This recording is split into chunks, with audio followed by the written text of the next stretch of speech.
بسم الله الرحمن الرحيم أعوذ بالله من الشیطان الرجیم بسم اللہ الرحمن الرحیم محترم ناظرین السلام علیکم ورحمۃ اللہ وبرکاتہ محترم ناظرین जहिड़े नमूने सां असांजे मुआशरे में कुझु अहिड़ियूं शयूं बयानु कयूं थियूं वञनि ख़ुतबा जे तरफ़ां या ज़ाकिरीन जे तरफ़ां जिन्हनि जो तारीख़ में कंहिं बि क़िस्म जो वजूद नाहे। इहे किसा ऐं वाक़ियात जेके जिन्हनि जो तारीख़ सां कंहिं क़िस्म जो रब्त या तारीख़ में कंहिं क़िस्म जो वजूद नाहे, उन्हनि जो सबबु ॿ शयूं थियनि सघनि। या त उहे शख़्स अशख़ास जिन्हनि वटि इल्म जी क़िलत आहे, जिन्हनि वटि वाक़ियात थोरा आहिनि, उन करे उहे वाक़ियात पेश कया था वञनि। उन्हनि वाक़ियात मंझां असां वटि जेको वाक़ियो तमामु ज़ोर शोर सां बयानु कयो थो वञे, उहो इमाम हुसैन अलैहिस्सलाम जो हिकु मौजूदो, जंहिं इमाम हुसैन अलैहिस्सलाम हिकु राहिब खे 7 पुट ॾिना। जॾहिं त तारीख़ी पस मंज़र सां ॾिठो वञे त इन तारीख़ में का बि मोतबर दलील या का बि मोतबर रिवायत इन ई शइ ते नाहे जो इमाम हुसैन कंहिं राहिब खे 7 फ़र्ज़ ॾिना हुजनि। ऐं इन खां अलावा ॾिठो वञे त मौला जा काफ़ी सारा पूरी ज़िंदगी इमाम अलैहिस्सलाम जी मौजूदात सां भरी पई आहे। जॾहिं अहिड़ी शख़्सियत जंहिंजी पूरी ज़िंदगी मौजूदात सां भरियल आहे, असांखे कहिड़ी ज़रूरत आहे जो असां उन शख़्सियत जी तरफ़ कूड़ा वाक़िया ठाहे पेश करियूं। कूड़ा वाक़िया उन शख़्सियत जे लाइ ठाहे करे पेश कया वेंदा आहिनि जंहिंजी का फ़ज़ीलत न हुजे। अहिड़ियूं शख़्सियतूं बि तारीख़ में मौजूदु आहिनि जंहिंजी का बि फ़ज़ीलत कोन्हे ऐं जिन्हनि मां बाज़ खे कूड़ा वाक़िया उन्हनि जे लाइ ठाहे पेश कया था वञनि। जॾहिं त इमाम हुसैन अलैहिस्सलाम जी उहा हस्ती आहे जंहिंजा तमामु घणा वाक़ियात, तमामु घणा मौजूदात तारीख़ में मौजूदु आहिनि ऐं हीउ घरानो मौजूदात जो आहे। असां गुफ़्तगू करे रहिया आहियूं राहिब जे वाक़े सां। त हक़ीक़त में ॾिठी वञे त राहिब जेको ईसाइनि जो राहिब हूंदो आहे, उन में कुझु शुरूत हूंदा आहिनि।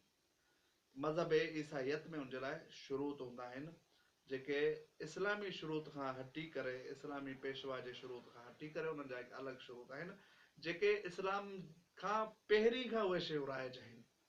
जिन्हनि मां उन्हनि जे शर्तनि मां ऐं मुख़्तसरनि बयानु कंदो हलां। पहिरीं शर्त इहा आहे त हू राहिब सिर्फ़ु मसीह थी सघे थो ऐं इहा शर्त उमूमी आहे, हर मज़हब जो पेशवा उन ई मज़हब जो शख़्सी थी सघे थो। ॿी शर्त जेका राहिब थियण जे लाइ आहे उहा इहा आहे त जेको कनीसो हूंदो आहे, उन्हनि जी इबादत गाह जी जेका कामेटी आहे, उन ई जो रुकन थी रहियो हुजे, उन ई खे राहिब जो उहिदो मिलंदो। टी जेका शर्त उन्हनि बयानु कई आहे उहा चवंदा ऐं यकूना कमाता मिनल आलम। जेका शर्त असांजे इस्लाम में नाहे, राहिबनि वटि उन्हनि वटि आहे त हू दुनिया खां कटिजी वञे, ॼण दुनिया मां इंतकाल करे वियो। दुनिया जी ऐशो अशरत, दुनिया जा उमूर, दुनिया जी ज़िंदगी खां हू अलॻि तरीन, जहिड़े नमूने सां पुराणे रवायत में मिले थो। कुझु माण्हू जेके आहिनि जबलनि में वञी, सहराइन में वञी हलिया वेंदा हुआ, इबादत कंदा, जंहिंजो इस्लाम में वजूद कोन्हे। लेकिन राहिब जे लाइ इहा शर्त आहे त हू दुनिया खां कटिजी वञे, यानी दुनिया जी उमूर खां हू अलॻि थी वञे। चौथी शर्त जेका आहे, जंहिंजी शर्त जे पस नज़र में असां हिन वाक़े खे बयानु करे रहिया आहियूं त ऐं यईशुल हयातुल बतूलिया। बतूल लफ़्ज़ असां वटि वाज़े आहे त राहिब जे लाइ उन्हनि शर्त कई आहे त हू बतूलिया ज़िंदगी किनायो आहे अदम ज़िवाज खां, यानी शादी न करे। इहा शर्त आहे राहिब जे लाइ त हू शादी न करे। जेको शख़्स शादी कंदो उन खे रोबानियत जो, राहिब हुजण जो उहिदो न मिलंदो।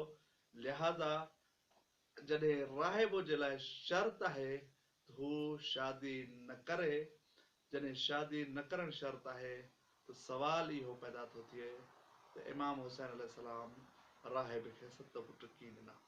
जॾहिं त आउं वरी बि इहो अर्ज़ु कंदुसि त कूड़ा वाक़िया सिर्फ़ु उन शख़्स जे लाइ बयानु कया वेंदा आहिनि जंहिंजा मौजूदात न हुजनि। अगरि इमाम हुसैन जी ज़िंदगी में ॾिठो वञे त काफ़ी सारा मौजूदात आहिनि, लिहाज़ा हू तमामु ख़ुतबा ऐं ज़ाकिरीन खे इल्तिमास कंदुसि त ख़ुदा रा पंहिंजी मजालिस में पंहिंजे ज़िक्रनि में अहिड़ा वाक़ियात बयानु कया वञनि जेके तारीख़ में हक़ीक़त में मौजूदु हुजनि, अहिड़ा वाक़ियात पेश न कया वञनि जिन्हनि जो तारीख़ ऐं अकुल सां को बि रब्त न आहे। वस्सलामु अलैकुम वरहमतुल्लाह।